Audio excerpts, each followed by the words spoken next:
ہوا کیا ہے؟ قرآن کہتا ہے کہ ایک لفظ کن ہے جس سے کہ اس کائنات کی تخلیق ہوئی۔ اللہ تعالیٰ کے اس ایک حرف کن نے سب سے پہلی شکل جو اختیار کی ہے وہ وہی پارٹیکلز ہیں نور کے، سب سے چھوٹے چھوٹے پارٹیکلز۔ یہ خنک نور کا دور ہے جس میں کہ حرارت نہیں تھی، گرمی نہیں تھی، ٹھنڈی روشنی، ایک بسیط نور تھا کہ جو اس حرف کن کے ذریعے سے وجود میں آیا ہے۔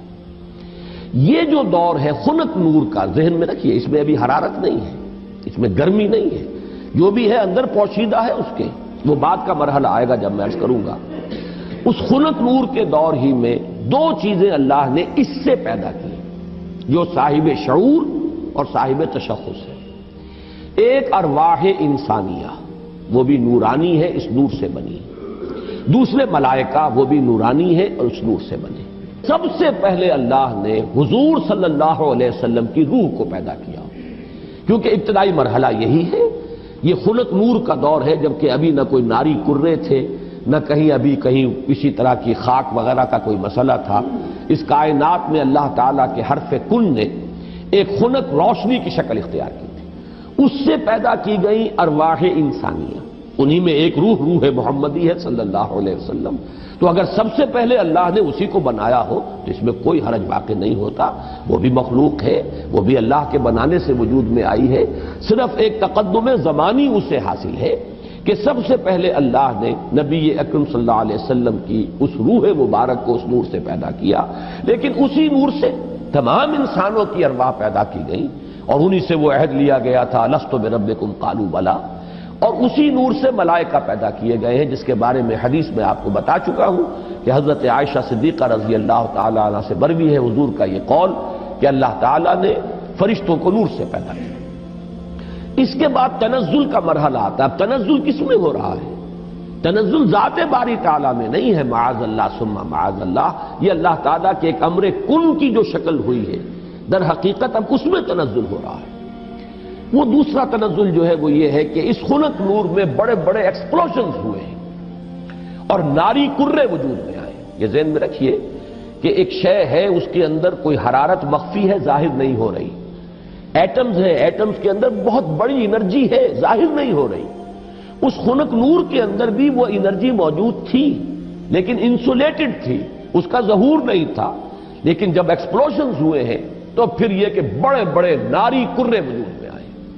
یہی ناری کرے ہیں جن کو ہم سورج کہتے ہیں، بہت بڑا ناری کرہ ہے سورج، اس کے اندر کمبسشن کا عمل چل رہا ہے، عمل احراق ہے، اس کی حرارت کا ہم تصور نہیں کر سکتے۔ بڑے اور نہ معلوم کتنے سورج ہیں اس کائنات میں، یہ نہ سمجھیے کہ ایک ہی سورج ہے۔ یہ ایک سورج کے گرد ہمارا جو یہ ہے ایک سولر سسٹم ہے، کنبہ ہے اس کا، کہ اس کے گرد جو ہے یہ سیارے چکر لگا رہے ہیں، کرے ہیں، اور نہ معلوم کتنے سورج ہیں۔ پھر ایک سورج ہے اور ایک ستارے ہیں، ان ستاروں کے گرد یہ سورج اپنے کنبوں کو لے کر چکر لگا رہے ہیں۔ بہرحال ہم یہاں پر جو ہے اصولاً جو بات سمجھنا چاہ رہے ہیں اس وقت وہ یہ ہے کہ یہ سیکنڈ سٹیج ہے، تنزل ہے یہ، کہ اب اس خنک نور میں جب ایکسپلوژنز ہوئے ہیں تو وہاں سے بڑے بڑے ناری کرے وجود میں آئے۔ یہ ایکسپلوژن کا لفظ میں جان بوجھ کر بول رہا ہوں، اس لیے کہ جدید سائنس میں، جدید فزکس میں ایک لفظ استعمال ہوتا ہے دی بگ بینگ تھیوری، اس کا نام ہی ہے دی بگ بینگ تھیوری، کہ ایسا معلوم ہوتا ہے کہ ایک وقت میں کوئی بہت بڑا دھماکہ ہوا جس سے کائنات وجود میں آئی۔ اب یہ دھماکہ جو ہے بگ بینگ تھیوری جو ہے، یا تو یہ ہے کہ اس کو تعبیر کیا جائے گا اس حرف کن سے، کن، وہ کن کیسا ہوگا جس نے اس پوری کائنات کو وجود بخشا ہے، اس کا ہم تصور نہیں کر سکتے۔ یہ ہم کہہ رہے ہیں کن، لیکن اللہ کا وہ کلام جب صادر ہوا ہو اور حکم ربی امر کن جو ہے اس کی کیا کیفیت ہوگی، تو یا تو بگ بینگ جو ہے یا تو اس سے تعبیر کیا جائے، اور یا یہ کہ جو یہ ایکسپلوژنز ہوئے ہیں اس خنک نور نے جو ناری کروں کی شکل اختیار کی ہے، تو یہ بگ بینگ ہے، یہ دھماکہ ہے۔ یہ دور ہے کہ جس میں اس آگ سے اللہ نے تیسری مخلوق پیدا کی۔ میں نے اب پہلے دو کر دیے نا، نور سے دو مخلوق، انسانی ارواح اور ملائکہ۔ دوسری سٹیج پر یہ تیسری مخلوق پیدا ہوئی، یہ جنات ہیں، یہ آگ سے بنائے گئے ہیں۔ قرآن بار بار کہتا ہے وَالْجَانَّ خَلَقْنَاهُ مِنْ قَبْلُ مِنْ نَارِ السَّمُومِ، قرآن مجید میں سورہ رحمان میں بھی ہے۔ اللہ تعالیٰ نے انسان کو پیدا کیا ہے مٹی سے، لیکن یہ کہ انسان کو بنایا ہے آگ کی لپٹ سے۔ بار بار آیا ہے یہ مضمون تو قرآن مجید میں، اور جنوں کا معاملہ جو ہے اور یہ کہ سورہ ہجر میں فرمایا گیا وَالْجَانَّ خَلَقْنَاهُ مِن قَبْلُ، یہ پہلے پیدا ہوئے انسانوں سے، لہذا یہ دوسری سٹیج ہے جس میں کہ جنات کی تخلیق ہوئی ہے اس آگ کی لپٹ سے۔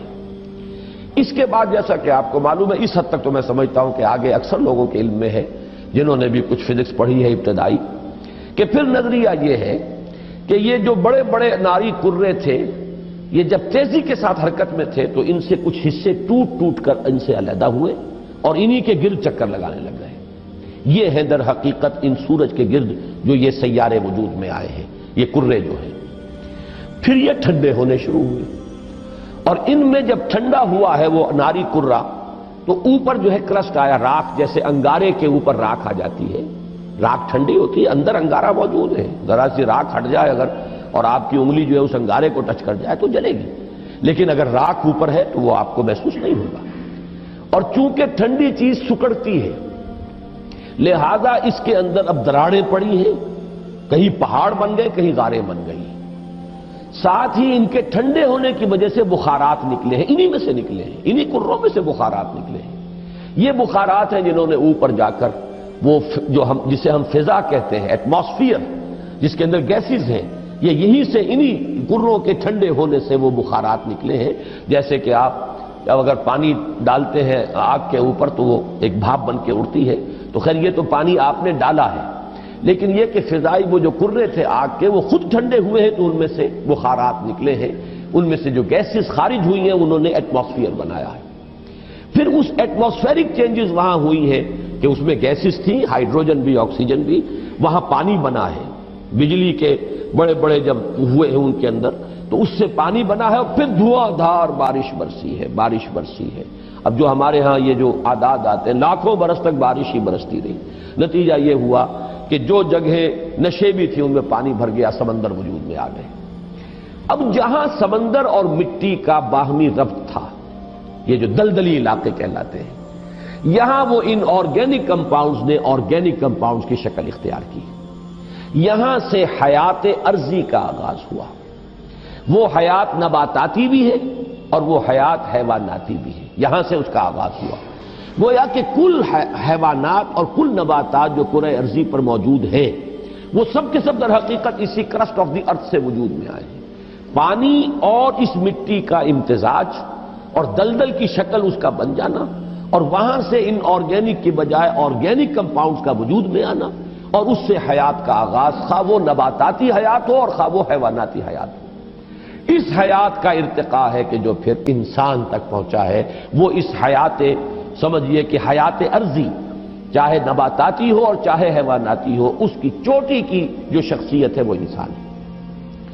کیونکہ قرآن مجید بھی یہی کہتا ہے، انسان کو مٹی سے بنایا، کہیں کہتا ہے مٹی تراب سے بنایا، کہیں کہتا ہے تین سے بنایا، تین گارے کو کہتے ہیں، گارا جب مٹی کے اندر پانی ملا کے گوندھ دیا جائے تو گارا بنا، کہیں کہتا ہے تین لازب سے بنایا، وہ گارا اگر پڑا رہے تو اس میں چپچپاہٹ پیدا ہو جاتی ہے، خاص طور پر آرگینک اگر آپ اس میں میٹیریل ڈال دیں گے تو جیسے کہ پرانے زمانے میں لیپنے پوتنے کے لیے وہ تغار تیار کیے جاتے تھے تو مٹی جو ہے اس میں توڑی ملا دیتے تھے تاکہ اس کے اندر جو ہے وہ تبخیر کا عمل ہو، اور اس کے نتیجے میں پھر وہاں پر جو ہے وہ لیس پیدا ہوتا ہے تاکہ پھر اگر آپ اس سے پلسٹر کریں گے تو وہ ٹوٹے گا نہیں، کریک نہیں ہوگا۔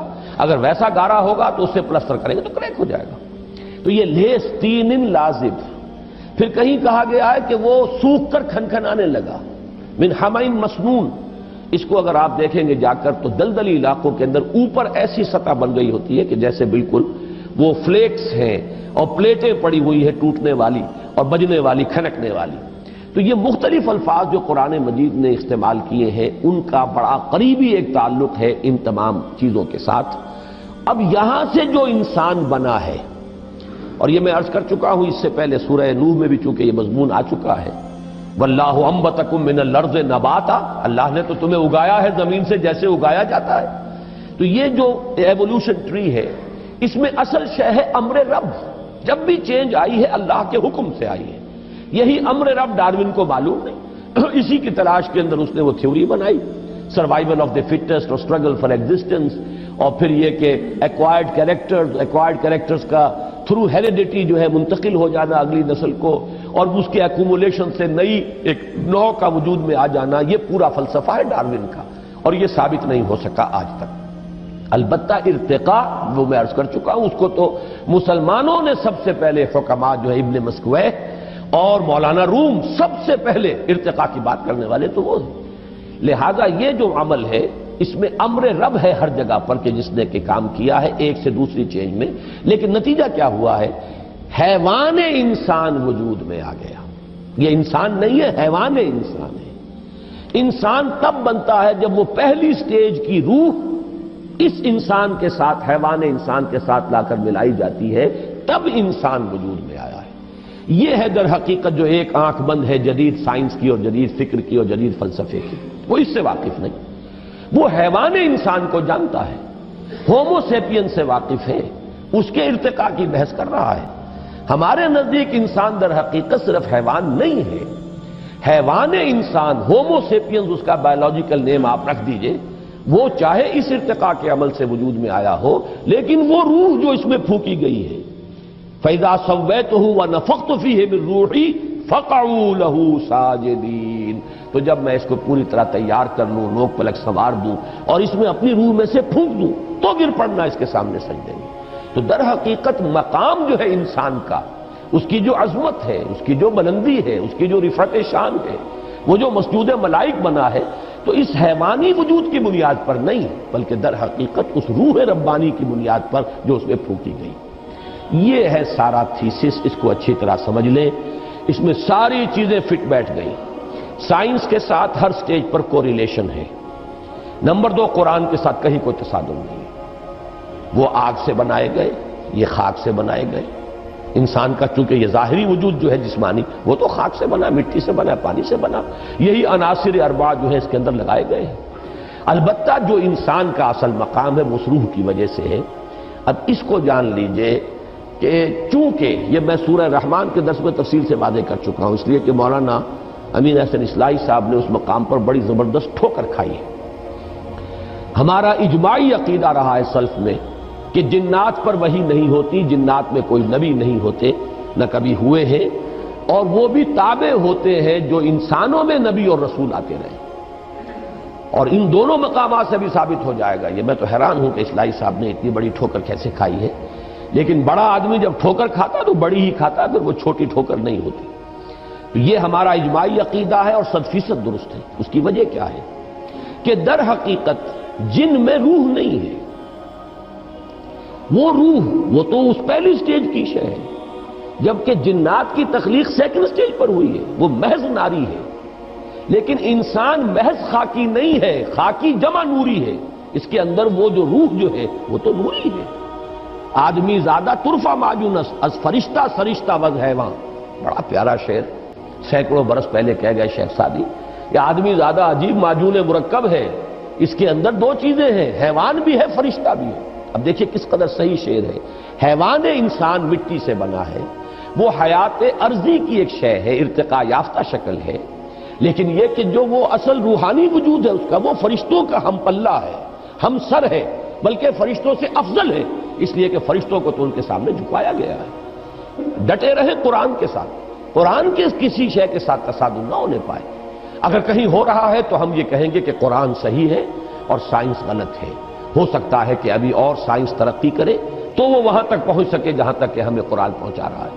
جیسے میں آسمانوں کے تصور کے بارے میں بار بار کہتا ہوں، جب اتنا ریپیٹڈلی قرآن میں آیا ہے کہ 7 آسمان ہیں، طباقہ ہیں، ایک دوسرے کے اوپر ہے، تو ایسا ہی ہے۔ آج تک ہم نہیں سمجھ سکے، کوئی حرج نہیں۔ آج سے 200 سال پہلے ہم اور بہت سی باتیں نہیں سمجھے تھے، ہمیں ایٹم کا سٹرکچر ہی معلوم نہیں تھا، ہم یہی نہیں سمجھ سکتے تھے کہ کلٌ فی فلک یسبحون کے کیا معنی ہے، کہ ہر شے تیر رہی ہے۔ یہاں تو ثبات ایک تغیر کو ہے زمانے میں، سکون محال ہے قدرت کے کارخانے میں۔ چھوٹے سے چھوٹے ذرے کے اندر بھی آپ دیکھیں گے کہ اس کا ایک نیوکلیس ہے اور اس کے گرد جو ہے الیکٹران جو ہے چکر لگا رہے ہیں۔ کلٌ فی فلک یسبحون، آپ چاہے اجرام سماویہ تک پہنچ جائیں، سورج اور اس کے ان کروں کو لے لیں، تب بھی وہ ہر چیز تیر رہی ہے۔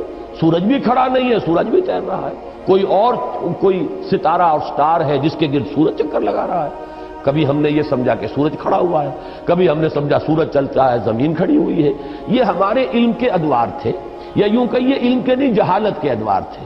لیکن آج علم انسانی یہاں تک پہنچ گیا کہ کوئی شے کھڑی نہیں ہے، ہر شے تیر رہی ہے۔